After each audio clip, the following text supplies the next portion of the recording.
Imagine this, you're standing in a crowded elevator. It's silent, tense. A man in the corner has tears silently sliding down his cheek. No one looks at him. No one asks. I stay glued to phones, ceiling tiles, the digital floor count ticking upward. The space becomes a vacuum of response, a graveyard of empathy. The man cries and the world watches with indifference. This is not a rare scene. This is the blueprint of modern life. We are taught by systems, schools, workplaces, families, and entertainment that emotional detachment is not only necessary but noble. The ideal is the stoic professional, the invulnerable soldier, the unshakable leader. And in this ideal, pain becomes weakness, sensitivity a liability, and emotional expression an embarrassment. From childhood, many are told, often without words, that crying too much makes them dramatic. That anger is ugly, fear is cowardly, and longing is pathetic. Boys are told to man up, girls to stay composed, and everyone to get over it. The result? We internalize the idea that emotional restraint is maturity and emotional numbness is strength. But here lies the first paradox. The more numb we become to our inner world, the more susceptible we are to outer manipulation. In numbing our pain, we don't eliminate it, we bury it where it festers. And what festers in silence controls in darkness. This is not resilience. It is repression masquerading as strength. As Carl Jung once wrote, until you make the unconscious conscious, it will direct your life and you will call it fate. Emotional numbness is precisely this unconscious script, an autopilot response where we think we are in control when we are actually at our most vulnerable. To not feel, to not name, to not mourn is to give the reins of our psyche to invisible forces. Look around. In the corporate world, emotional numbness is rewarded with titles and promotions. In social media, curated detachment becomes aspirational. In dating, those who care the least are often pursued the most. The less you feel, the more you're perceived as desirable, competent, even enlightened. Yet beneath this facade, there is a slow erosion of something deeply human. A disconnection not only from others but from the self. Emotional numbness doesn't create peace, it creates hollowness. And society calls this functioning. Aldous Huxley foresaw this phenomenon in his chilling vision of a dystopian future. The real hopeless victims of mental illness are to be found among those who appear to be most normal. Many of them are normal because they are so well adjusted to our mode of existence, because their human voice has been silenced so early in their lives. We become masters of adaptation. But what exactly are we adapting to? A culture that sees grief as inconvenient, love as transaction, and vulnerability as weakness? We learn to smile while drowning, to perform while breaking, to succeed while emotionally decaying. This emotional anesthesia is not accidental. It is systematized, reinforced, celebrated. A population disconnected from its pain is easier to pacify, easier to market to, easier to lead without question. And perhaps that's the most unsettling truth. Emotional numbness isn't just a personal coping strategy, it's a societal strategy of control. So the question isn't just why we become emotionally numb. It's why society finds it so convenient when we are. In the next section, we'll explore the mechanisms, both cultural and structural, that reward this emotional deadening and how, knowingly or not, we've all become complicit in maintaining the myth of the emotionally invulnerable human. What if numbness wasn't just an accident of survival, but an engineered condition subtly designed, encouraged, and rewarded? What if the very structures we depend on, education, labor, entertainment, government, operate most smoothly when we are emotionally disconnected? Consider the modern school system. From the first day of kindergarten, emotions are quickly categorized. Acceptable or disruptive. Joy, if quiet and productive, is allowed. But grief, outbursts, existential confusion, these are pathologized. Students are taught to sit still, smile, conform, not to question why they feel so hollow or frightened. They're rarely asked how they're doing in a real sense. The curriculum doesn't include emotional literacy, it excludes it. The goal is to produce functional citizens, not fulfilled humans. Then comes the workforce. Here, the expectation becomes more explicit. Personal life stays at home. Sadness has no place in the boardroom. Anger must be transmuted into silent compliance. Burnout is worn like a badge of honor, and vulnerability is a risk. One that could cost you your job, your credibility, your livelihood. The emotionally numb are the ideal workers. They do not question absurd deadlines. They do not resist exploitation.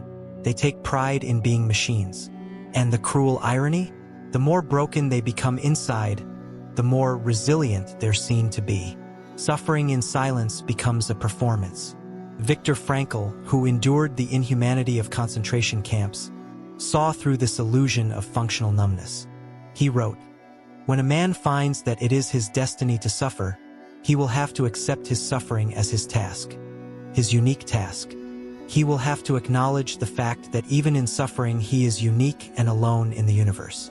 Yet our modern world demands we deny that uniqueness, sterilize our suffering, and pretend it doesn't matter. Even our digital lives are curated to reward disconnection.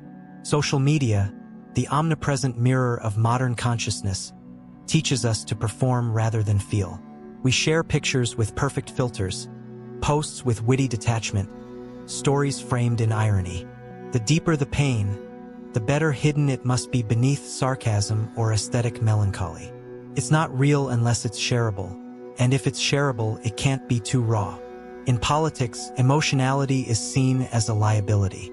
Candidates must be firm, polished, charismatic, but never too human. Empathy is weaponized or seen as weakness. Entire campaigns are built on exploiting fear while mocking those who express genuine sorrow. To lead, one must show strength, a word that, in this context, often means emotional armor. The pattern becomes clear. The less you feel, the more you're trusted. The more pain you suppress, the more you're admired.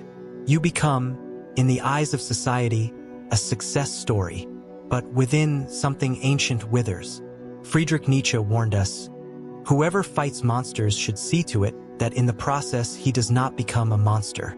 We fight chaos, instability, economic precarity, but in armoring ourselves against pain, we slowly turn into the very machines we fear. Detached, disposable, efficient.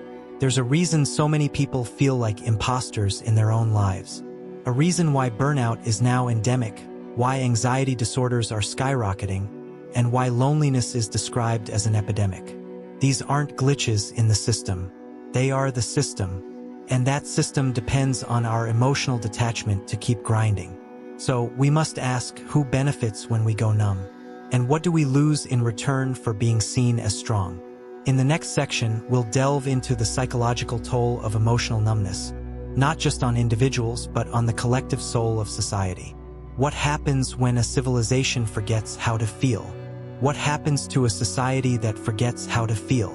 It becomes hyperfunctional but deeply fractured, polished but hollow, productive but soulless. We are living in such a society where mental health statistics have become normalized horror stories, where loneliness rivals smoking in its health impacts, and where millions of people walk through life wearing faces that don't match what they carry inside. Emotional numbness is not a neutral state. It's not a harmless absence. It is an open wound cauterized too early, and the psychological toll of these wounds echoes across everything we do. When we numb our pain, we don't just block sadness, we blunt the entire emotional spectrum. Joy, awe, intimacy, wonder, these don't pass through untouched. To protect ourselves from despair, we unintentionally shield ourselves from meaning. Arthur Schopenhauer once noted, compassion is the basis of morality. But what becomes of morality in a world where compassion is diluted by detachment? When we stop feeling, we stop caring. And when we stop caring, cruelty becomes not only possible, but efficient. This is the silent epidemic, people walking through life unable to feel fully alive, unable to love without panic, unable to grieve without shame.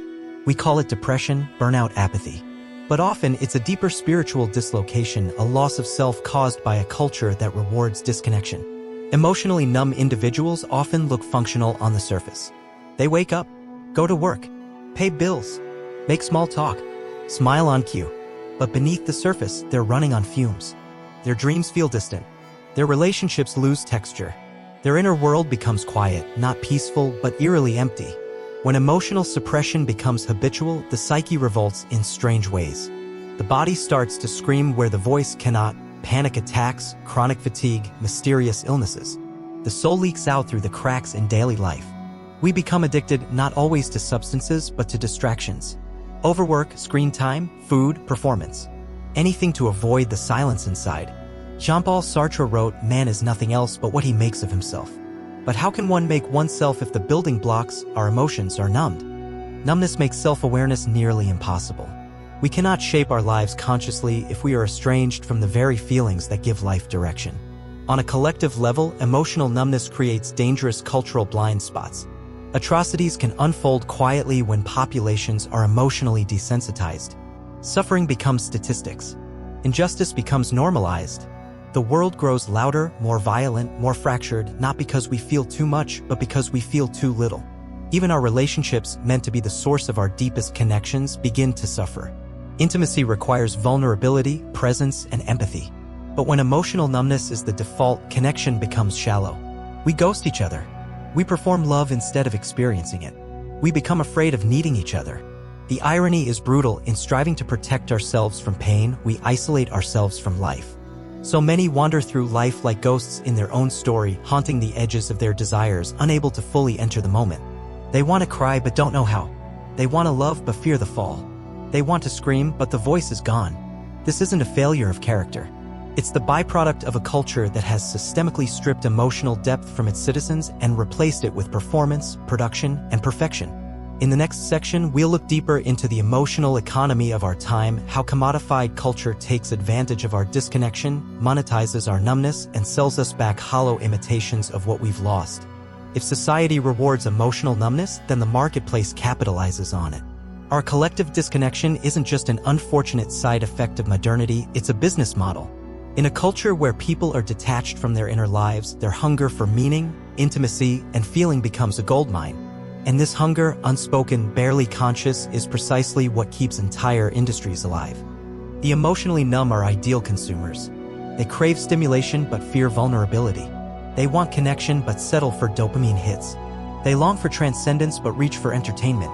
In the absence of inner depth, the market offers them endless surface, the curated lifestyle, the perfect body, the next gadget, the next scroll, the next distraction. This is the emotional economy. It doesn't just sell products, it sells proxies for feeling. Experiences engineered to simulate emotion without the risk of emotional exposure. We go to concerts and film it instead of living it. We buy scented candles labeled serenity and love as if these states could be bottled. We binge-watch shows that mirror the emotional catharsis we've lost the capacity to generate within ourselves.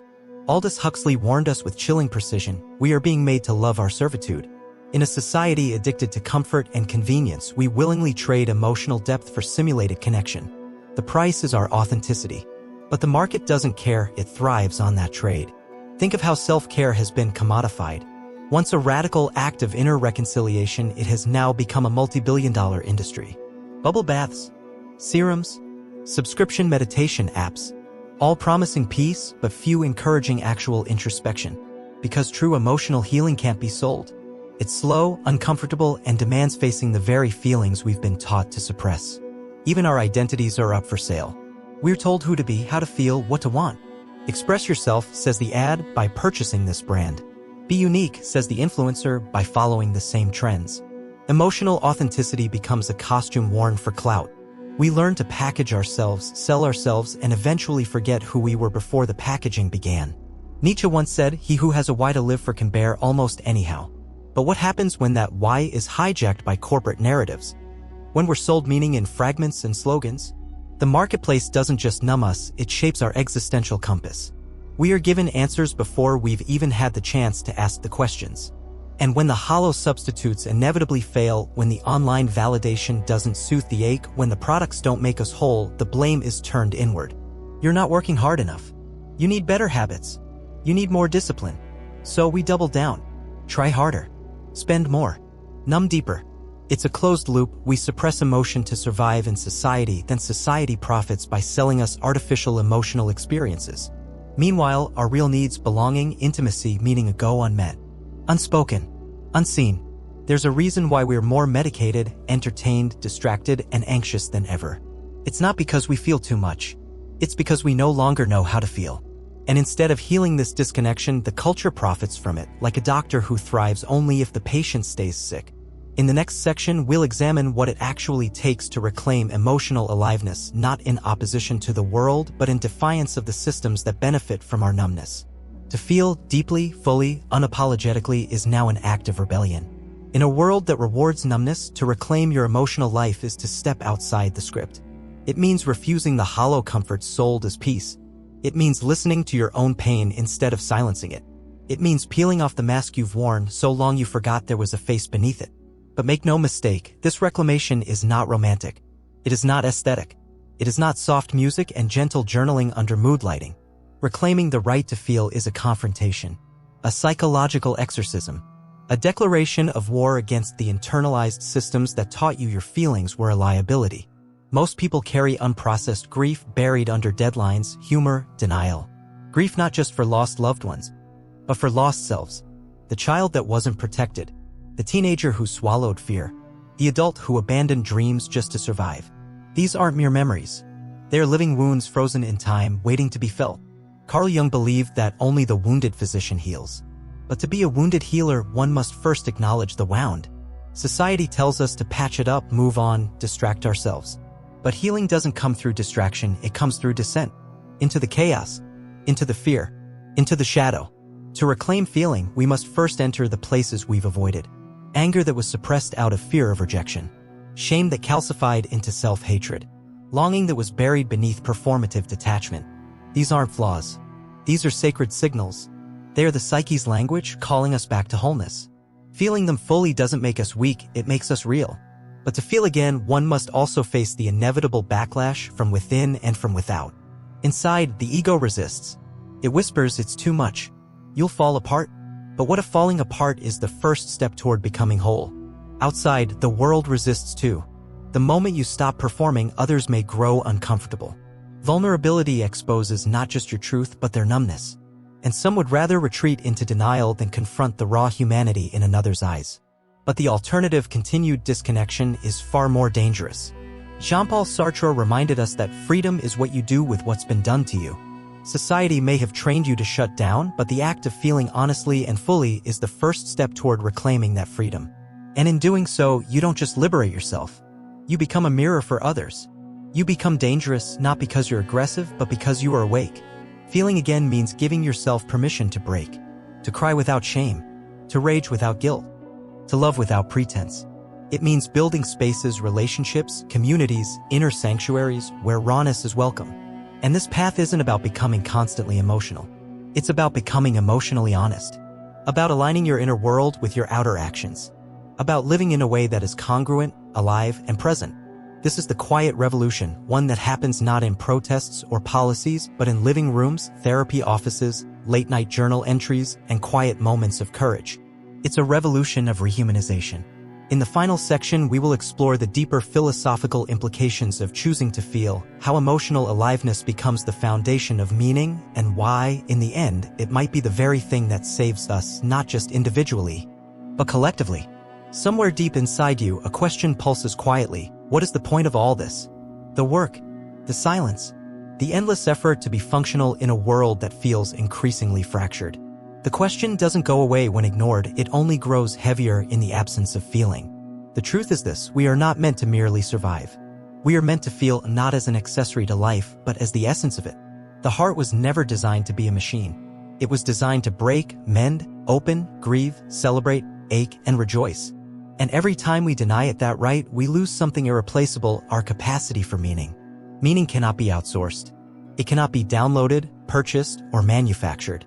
It is forged in the crucible of experience, especially emotional experience. And herein lies the great lie of our time, that you can have a meaningful life without actually feeling it.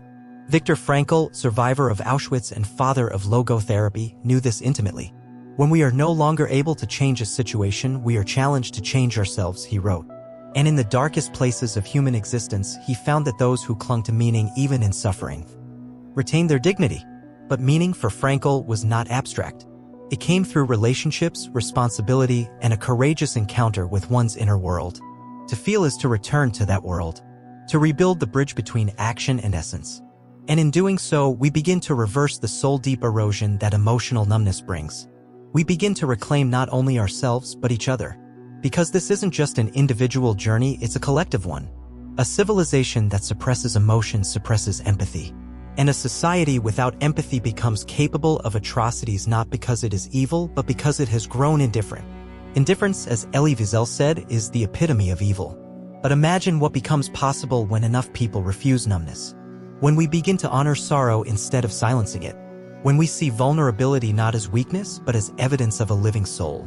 When we build families, friendships, communities that hold space for the messy, raw, and sacred act of feeling. This is how cultures change, not through decree, but through courage. One person at a time deciding that emotional honesty is more important than perfection. That meaning is worth the risk of pain. That love, true love, requires us to be known, not just liked. Arthur Schopenhauer, often accused of pessimism, believed deeply in the power of compassion. For him, it was the one force that could cut through the veil of ego. And compassion, by its very nature, requires emotional presence. Without it, ethics become hollow, progress becomes empty, and freedom becomes cruel. So where does that leave us? It leaves us at the threshold of choice. Do we continue the performance, armored, polished, disconnected? Or do we begin the sacred work of becoming human again? To feel is to rebel against the numbing noise of the world. To feel is to reclaim your soul from the machine. To feel is to suffer, yes, but also to dance, to connect, to find awe in ordinary moments, and to rediscover the quiet miracle of being alive. In a world that rewards emotional numbness, feeling becomes the most dangerous and vital act. It is resistance. It is restoration. It is redemption. And perhaps it is the only thing that will save us.